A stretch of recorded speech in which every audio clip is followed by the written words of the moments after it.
मैं हूं शिवम गुप्ता और आप सभी के लिए लाया हूं एक और नया हादसा। आप लोग हॉरर स्टोरीज को बहुत एंजॉय करते हैं, लेकिन कभी सोचा है जिसकी जिंदगी में वो होता होगा उसका क्या होगा?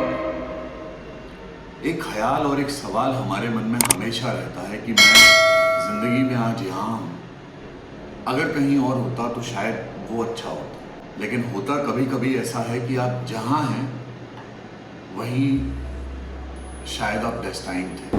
ये कहानी है एक कपल की जो कनाडा में रहते थे, बहुत लंबे समय तक रह लिए थे और इनफ पैसा कमा लिया था।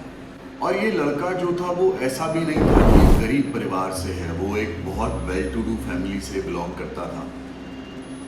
मैं एग्जैक्टली ये नहीं कहूँगा कि वो किसी रॉयल परिवार से आता था, लेकिन हाँ किसी रॉयल फैमिली के बहुत क्लोज्ड वंस में से एक उसका परिवार। तो इन लोगों की वहाँ पर एक हवेली जैसी थी। ये हमेशा अपनी वाइफ से डिस्कस करता था कि मेरा कनाडा में मन नहीं लगता है, मैं चाहता हूँ कि हम इंडिया वापस जाएं। फाइनली उन लोगों ने एक प्लान बनाया कि वो इंडिया जाते हैं, उनकी जो हवेली है उसे रिनोवेट करते हैं, उसमें एक होटल डेवलप कर लेंगे, साथ में वहीं ऊपर 2-3 का अपने लिए रहने का अरेंजमेंट कर लेंगे। उसकी वाइफ को भी वो आइडिया सही लगा और वो दोनों इंडिया आ जाते। तो आने से पहले उसने एक ब्रोकर को कहकर उस घर की थोड़ी साफ सफाई कराई होती है, लेकिन उसके बाद वो वहाँ पहुँचते हैं तो उसकी वाइफ कहती है कितना गंदा है, तो जगह अभी आप इंडिया में आए हो तो थोड़ी आदत डाल लो धूल वगैरह की और क्लीन कर लेंगे, सही हो जाएगा। अब ये थोड़ा क्लीनिंग में लग जाती है, थोड़ा मैनेजमेंट में लग जाती है और ये लड़का बाहर जाके ये सब रिसर्च करने लग जाता है कि वो कैसे डेवलप कर सकता है, क्या क्या उसकी नीड्स हैं, कैसे क्या करेगा, क्या थीम रहेगी।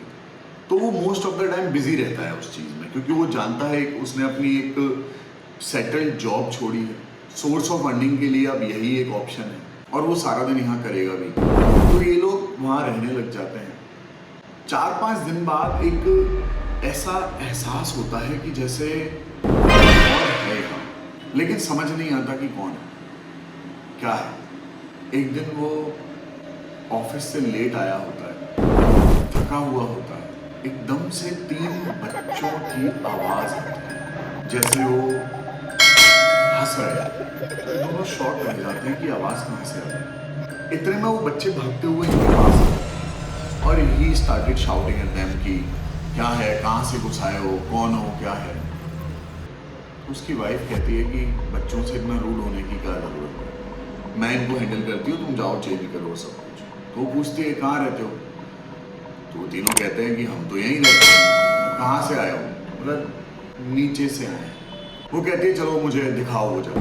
वो उसे बेसमेंट में लेकर जाए। वो थोड़े टाइम बाद वापस आती है और वापस आकर पति के पास आकर लेट जाती है। तो वो पूछता है कि क्या हुआ, तो ये कहती कुछ नहीं, वो तीनों बच्चे बेसमेंट से एक रास्ता है वहाँ से ऊपर आ गए थे ऐसे ही मस्ती करते हुए।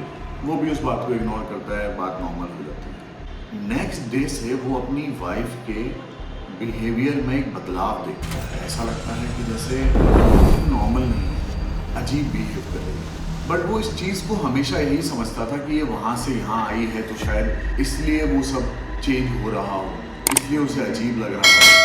वो साथ में एक चीज़ नोटिस करता है कि इसे बाहर जाना पसंद है, लेकिन अब ये जब से आई है अंदर ही रह रही है, बाहर ही नहीं जाती है। तो एक दिन उसने पूछा कि चलो आज बाहर चलते हैं। वो कहती है नहीं नहीं यहीं रहते हैं। अरे क्यों, बाहर जाएंगे ना।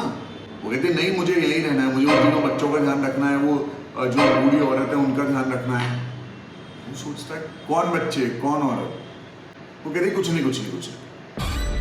और ये इस चीज़ को भी इग्नोर करता है, बट उसे एक आइडिया लग जाता है दैट समथिंग इज ऑफ। वो उसे कहता है देखो सुनो, मैंने आज तुम्हारी बात मान ली, कल मैं जल्दी आऊँगा, हम बाहर जाएंगे। लेकिन एज ऑलवेज वो लेट हो जाता है। वो आता है और वो रेडी होता है, कहता है चलो बाहर चल रहे हैं घूमने।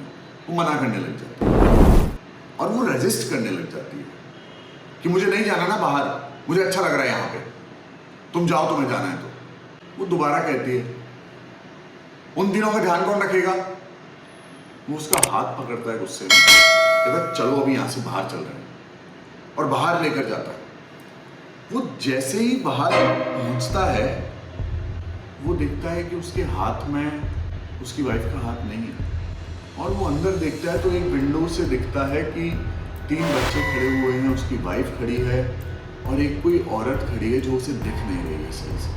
उसे कुछ नहीं समझ आता है क्या हो रहा है। इतने में एक आवाज़ आती है और ऐसा लगता है कि वो आसपास का कोई सिक्योरिटी गार्ड है, और वो कहता है कि बेटा क्या हो गया, हाँ किसे देख रहे हो? अपनी बीवी को? तुम्हारी बीवी थोड़ी अब जिंदा है, वो ले गए ना तीनों बच्चे। बेटा क्या बकवास कर रहा है यार, जा यहाँ से, मत मान मेरी बात। तेरी बीवी ने क्या बताया था कहाँ रहते हैं वो बच्चे? तू गया वहां देखने? नहीं ना, तू जा और जाकर देख कर रहे। ऑब्वियसली डरा वो भी था, लेकिन वाइफ है उसकी, वो एक बार जाकर वो डरा हुआ जाता है अंदर और उस बेसमेंट में पहुंचता है। बेसमेंट में पहुंचते ही देखता है उसकी वाइफ की बॉडी पड़ी हुई है, बहुत बुरी तरीके से चीखता है और वहां से भागता हुआ बाहर आता है।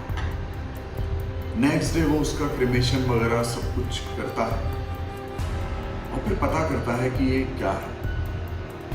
अब ये स्टोरी सच है नहीं है किसी को नहीं पता, लेकिन वो हवेली वहां पर फेमस है हॉन्टेड एक्टिविटीज के लिए। ऐसा माना जाता है कि एक कोई माँ ने खुद के तीनों बच्चों को मार दिया था और वो भी मर गई थी। तब से वो चारों आत्माएं उस जगह पर हैं।